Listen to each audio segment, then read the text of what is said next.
DJ Tillu square సినిమాలతో back to back hits అందుకున్నాడు young hero Siddhu Jonnalagadda. ఇదే జోష్లో బ్యాక్ టు బ్యాక్ సినిమాలు కమిట్ అయ్యాడు. ఈ నేపథ్యంలో తాజాగా జాక్ అనే సినిమాతో ఆడియన్స్ ముందుకొచ్చాడు సిద్ధు.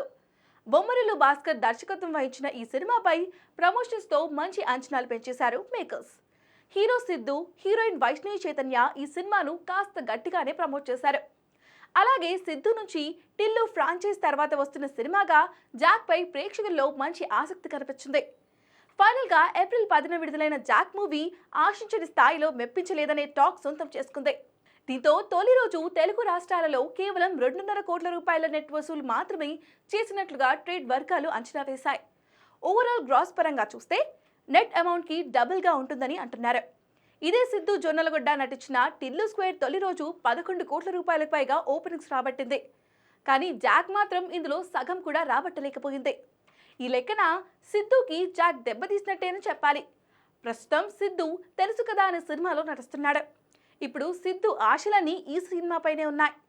ఈ సినిమా హిట్ అవ్వడం టిల్లుకి చాలా కీలకమని చెప్పాలి. ఇదంటే తన మార్కెట్ కాస్త దెబ్బతినే అవకాశం ఉంది. మరి సిద్ధు నెక్స్ట్ ఎలా ప్లాన్ చేస్తున్నాడో చూడాలి.